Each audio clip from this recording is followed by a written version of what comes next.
ইহিদিনা কিচেনে সবাইকে স্বাগতম জানিয়ে শুরু করলাম আজকের একটি নতুন রেসিপি।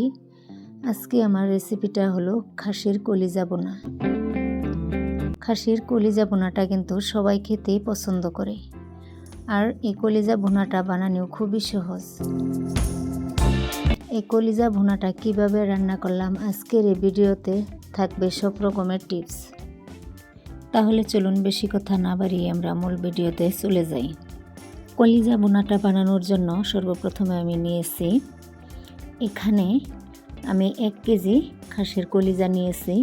কলিজাটাকে আমি ছোট ছোট করে টুকরো করে কেটে নিয়েছি আর পরিষ্কার করে ধুয়ে নিয়েছি। এখন আমি এখানে দিয়ে দিব থেতো করা পেঁয়াজ,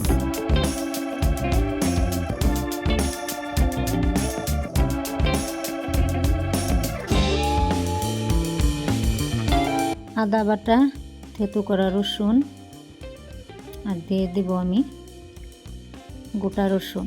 অল্প পরিমাণে আমি গোটা রসুনটা দিয়ে দিলাম। কিছু পরিমাণে আমি পেঁয়াজ কুচি দিয়ে দিলাম, অল্প পেঁয়াজ আমি রেখে দিলাম। তেজপাতা দিয়ে দিলাম আমি 4টি। এখানে দিয়ে দেব লঙ্কা গুঁড়ো 3 টেবিল চামচ, দিয়ে দেব আমি এখন হলুদ গুঁড়ো 2 টেবিল চামচ হলুদ গুঁড়ো দিয়ে দেব। জিরার গুঁড়ো দিয়ে দেব আমি পরিমাণ মতো, আমি লবণটা দিয়ে দেব। আমি এলাচ, দারচিনি, লবঙ্গ এগুলি আমি গুঁড়া করে নিয়েছি, সেটা দিয়ে দিলাম। আর কাশ্মীরি লঙ্কার গুঁড়ো দিয়ে দিলাম। এখন দিয়ে দেব সরিষার তেল পরিমাণ মতো। আপনারা এই সবগুলি মশলা আপনাদের পরিমাণ মতো দিয়ে দিবেন। এখন আমি এটাকে ভালো করে মাখিয়ে নেব।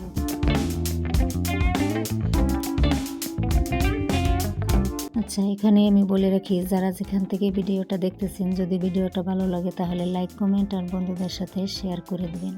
আর আমার চ্যানেলে যদি নতুন হয়ে থাকেন তাহলে চ্যানেলটাকে সাবস্ক্রাইব করে দিবেন। তো আমার এটা মাখানো হয়ে গিয়েছে। এখন আমি চুলায় একটা ননস্টিকের প্যান বসিয়ে দেব। এখানে আমি দিয়ে দেব সরিষার তেল।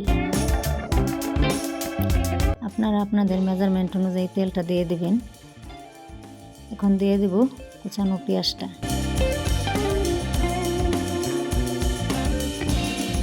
আর দিয়ে দেব আমি 4টি তেজপাত, দিয়ে আমি অল্প নাড়াচাড়া দিয়ে দেব।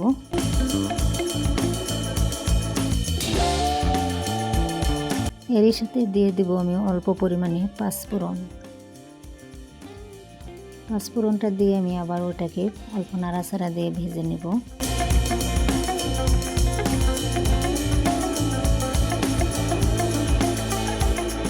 এখন আমি এখানে দিয়ে দেব যে খাসির কলিজাটা আমি মাখিয়ে নিয়েছিলাম, সেটা আমি এখানে দিয়ে দেব।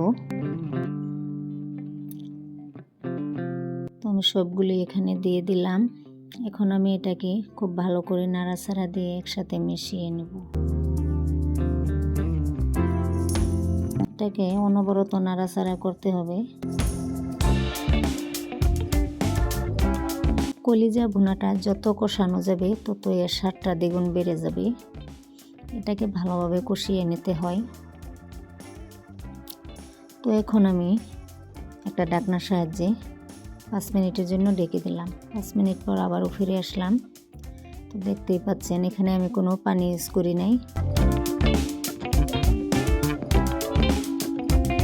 দেখতেই পাচ্ছেন কলিজা থেকে তেলটা ছেড়ে দিয়েছে, মশলা থেকেও তেলটা ছেড়ে দিয়েছে।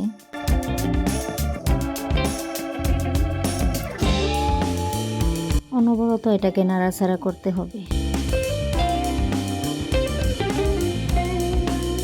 দেখেন পুরোপুরিভাবে এটা আমার কষানো হয়ে গিয়েছে।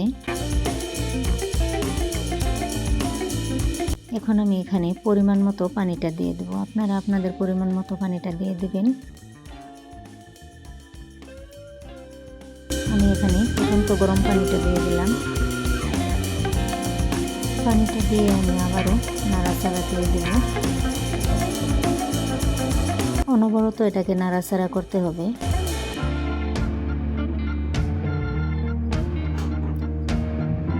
এইভাবে খাসির কলিজাটা বোনা করলে সবাই খেতে অনেকটাই পছন্দ করবে।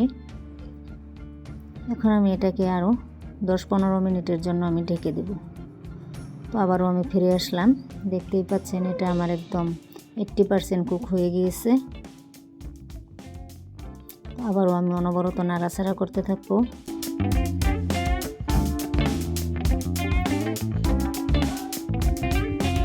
এখন আমি আবার অল্প সময়ের জন্য এটাকে ঢেকে দেব। তো দেখেন চুলার আঁচটাও আমি বন্ধ করে দিয়েছি।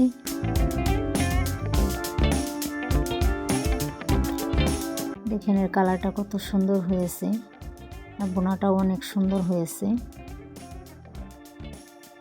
এই বোনাটা দেখতে যেমন সুন্দর হয় খেতেও কিন্তু অনেকটাই মজাদার হয়। এখন আমি একটা বাটিতে এটাকে নামিয়ে নেব।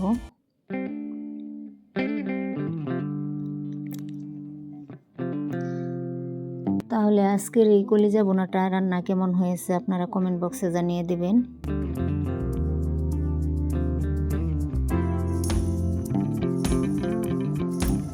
এই কলিজা বোনাটা রান্না করে ভাত, পরোটা, রুটি সবগুলোর সাথে খেতে খুবই দারুণ লাগে। আপনারা চাইলে ঘরে বানিয়ে একবার হলেও ট্রাই করতে পারেন।